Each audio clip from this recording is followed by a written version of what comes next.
E aí, seus capitalistas malvadões? Gabriel Pelissaro na área, vou trazer aqui alguns fatos relevantes do dia, começando com um investidor estrangeiro que estão retirando, já retiraram 1,8 bilhão da B3 após demissão do Taish, do ex-ministro da Saúde. Na primeira quinzena de maio, a saída de recursos da Bolsa soma 8 bilhões 267 milhões de reais, resultados de compras de 217 bilhões e vendas de 125 bilhões. Aí, ainda não houve um pregão com saldo positivo de recursos estrangeiros no mês. No acumulado do ano, os investidores estrangeiros já retiraram 77 bilhões 674 milhões de reais do mercado acionário brasileiro. Vamos seguindo aqui falando de Brasil. Credit Suisse segue prevendo o dólar a R$ 6,20 e diz que real é moeda, abre aspas, tóxica, fecha aspas. E aí eu quero comentar um pouco em cima dessa história aí do Credit Suisse.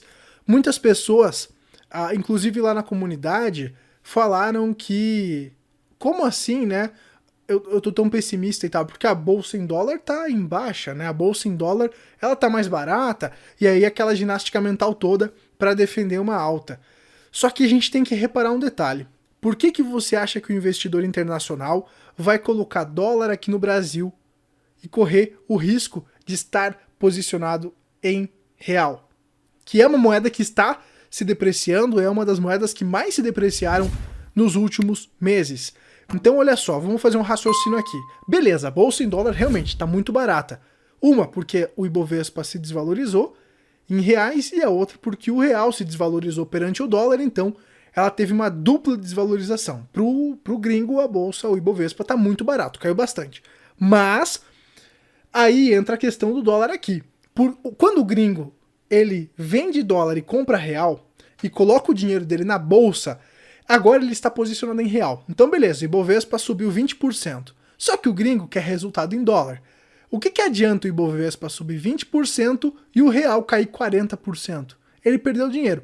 Então é por isso que o gringo não coloca tanto dinheiro agora na bolsa, mesmo ela estando barata, Porque o real pode se desvalorizar e como ele está posicionado em real para dólar, ele quer dólar, o que importa para o gringo é multiplicar dólares, Então, para ele não faz sentido fazer essa compra nesse momento. Vamos seguindo aqui. Donos de pequenos negócios não conseguem acesso ao crédito prometido. Mais de 50 dias depois de o governo federal anunciar o primeiro programa de empréstimo para apoiar os donos de pequenos negócios a atravessar a pandemia, os resultados não são bons. Isso eu trouxe aqui para complementar o que eu falei ontem. Aqui eu comentei sobre alguns clientes que eu atendo, de marketing, que estavam sofrendo para pedir esse crédito. Eu falei sobre essa questão no vídeo de ontem ou anteontem, não me lembro. E aí agora eu vi essa matéria do Jornal Nacional e me chamou a atenção, porque é uma realidade. É algo que eu vi no dia a dia, conversando com as pessoas, isso é muito bacana. Você que quer fazer pesquisa de mercado, não espera o gráfico, vai falar com as pessoas na rua, é a melhor pesquisa de mercado que tem. E aí, você falando com essas pessoas, percebe o que a economia real, o que está realmente acontecendo. E os pequenos negócios realmente estão enfrentando problemas para conseguir crédito, capital de giro e tal. E aí a quebradeira pode ser maior do que a gente imagina. Vamos seguindo aqui, pessoal. Uma nova bolha imobiliária está surgindo, mostra investigação. Esse texto da Coin Times é muito bacana, é muito importante e relevante. E eu acho que é um fator decisivo aqui para a gente estar ciente, tá? Vamos lá.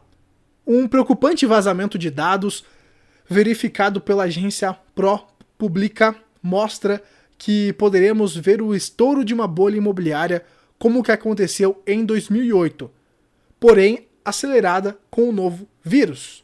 A grande crise de 2008, que derrubou os mercados globais e é sentida até hoje, foi principalmente causada por um grande número de hipotecas inflacionadas.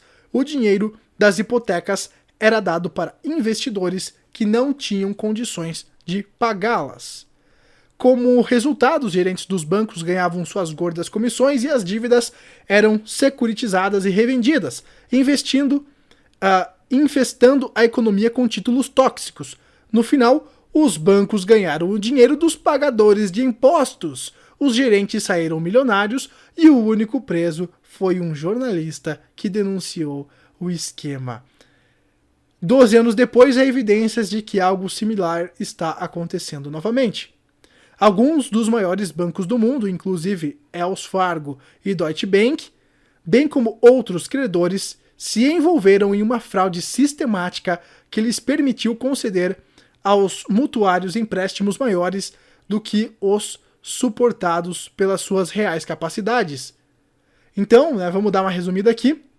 Agora a questão é que, do contrário de 2008, que as hipotecas eram residenciais, agora, segundo a denúncia, ela ocorre em propriedades comerciais, como escritórios, varejo e complexos empresariais.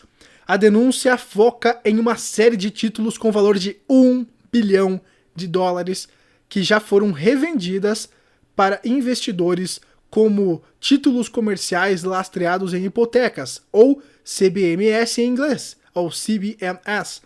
Conforme a denúncia, os credores e emissores de títulos estão alterando os dados financeiros das propriedades comerciais, aumentando seu valor. Como resultado, os tomadores de empréstimos conseguem mais dinheiro do que poderiam pagar. Recentemente, a agência ProPublica analisou 6 empréstimos que foram parte de um CBMS e os dados batem com a denúncia.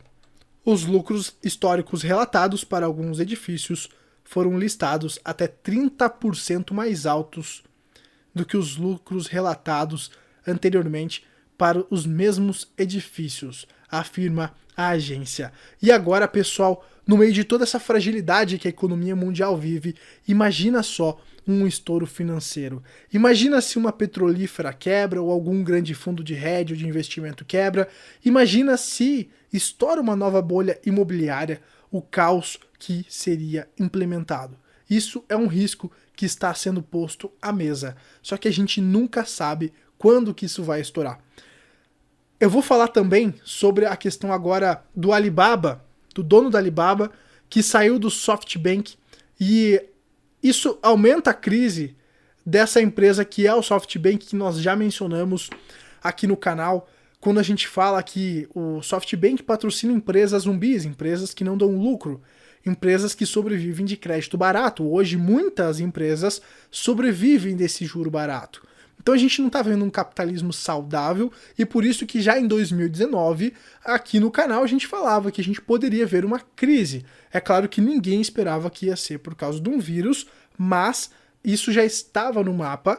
Por quê? Porque a economia não estava saudável, como a gente já fala tantas vezes aqui. O exemplo mais... O fato mais interessante a ser dito aqui era que o Fed já injetava liquidez no sistema bancário desde setembro do ano passado. Então alguma fruta podre, alguma porcaria já estava acontecendo já em 2019, estavam tentando encobertar isso, acredito eu, por conta das eleições americanas. Hoje a gente sabe que final do ano aí é setembro, outubro, não lembro direito. Nos Estados Unidos a gente tem as eleições, a Trump com certeza vai querer ganhar mais uma, né? E aí a gente vê essa manipulação de mercado, tudo isso acontecendo, e agora com o dono da Alibaba caindo fora do SoftBank, o negócio fica mais azedo, porque grandes empresas como a Uber, Netflix, WeWorks, são empresas zumbis que têm um alto valor de mercado e sobrevivem de juros zero, nunca deram lucro, né? Então esses unicórnios nunca deram lucro, e se uma dessas empresas começa a quebrar, a gente pode ver as empresas que estão puxando a alta da bolsa americana para baixo, né? As empresas tech de tecnologia, a gente pode ver uma bolha aí, uma nova bolha das .com referente aos domínios, né? Porque na época era Web 1.0, acho que era Web 1.0 ou 2.0 no máximo. Hoje a gente tem já, acredito que não seria a bolha das .com, mas das unicórnios, das startups, dos apps, dos aplicativos. E aí, pessoal, fica esse fato aqui para a gente ficar esperto com as notícias lá fora. A gente tem que estar com os dois olhos abertos, um aqui com a crise política no Brasil e com os fatos da crise política no Brasil e os respingos, né? E também a gente tem que olhar lá fora como é que tá essa questão aí das startups, agora a bolha imobiliária, tem vários fatores que a gente tem que estar ligado aí, né? Seguimos aqui também para o Brasil, falando de crise política. A avaliação negativa do governo Bolsonaro vai a 50% e atinge novo recorde, diz XP e BSP. E aí a gente já sabe as consequências, né? Conforme o governo vai perdendo o respeito do povo, ele vai perdendo apoio do povo, abre-se a brecha para um impeachment, como aconteceu com a Dilma. E aí, pegando o gancho dessa avaliação negativa, que a gente sabe as consequências, eu vou mostrar 2 vídeos aqui que eu achei nojento, como os políticos estão utilizando do vírus, do momento que a gente está vivendo, para ganhar popularidade, para subir no palanque e pegar a cadeira presidencial em 2022. A gente vê Lula, a gente vê Dória, nós vemos Bolsonaro, nós vemos uma série de políticos, Maia, utilizando esse momento para ganhar popularidade, e não só esses, mas prefeitos, governadores, todos tentando ganhar popularidade em cima do momento que nós estamos vivendo. Por quê? Porque político não pensa em você, político pensa nele mesmo. O problema é que a gente idolatra político, e o que eu defendo nesse canal é que a gente seja protagonista, que a gente faça acontecer por nossa conta, que a gente pare de gastar energia olhando para político. Porque isso só faz você perder amizades e oportunidades.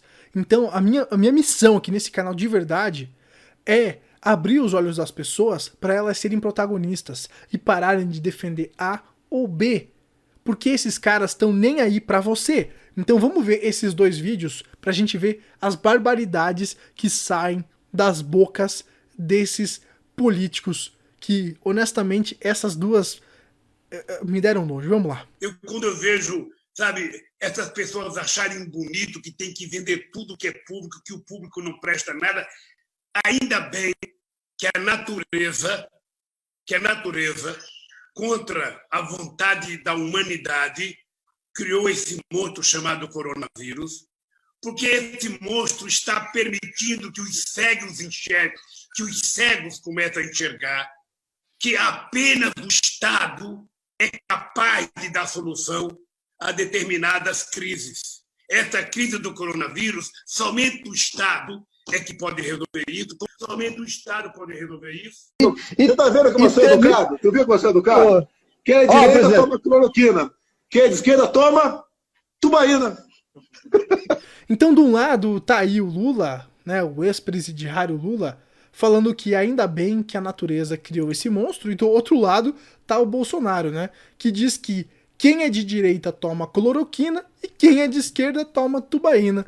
E aí eu fico pensando, meu Deus, né, a gente precisa nesse momento de credibilidade, de boa comunicação, de clareza, mostrar que nós somos um país sério e que o investidor internacional pode vir para cá, e aí tem esses 2 parasitas, né, porque são políticos, todo político é um parasita, falando essas barbaridades. Como é que fica a nossa credibilidade lá fora, né? Como é que o investidor olha pro Brasil? O presidente, no meio desse caos, fazendo piada, tá? E o outro ex-presidiário aí, falando, agradecendo a natureza por criar esse vírus para defender o Estado. E é por isso que eu tô falando isso.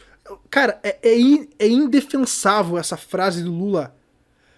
É indefensável, porque como que você agradece todo esse caos. Então, olha só, ele quer se beneficiar do caos, do caos do vírus, pra defender o Estado. Cara, que nojento isso, velho. O Estado é o maior parasita. O Estado só te ferra. O que o Estado te fez de bom até hoje? O que o Estado te fez de bom até hoje? Você que é empresário, você que é trabalhador. Ele só morde uma parte, diria que a maior parte, 70% do teu dinheiro, e faz merda. E você tem que, ó, ficar caladinho. Você acha que isso é certo? Isso que o Lula falou aqui é fascismo, cara. Então, assim, é um momento muito delicado que nós temos que estar atentos e espertos, porque tem muito malandro aí querendo a cadeira presidencial e vai tentar utilizar de todas as artimanhas para nos iludir. E a gente tem que ficar muito esperto, pessoal.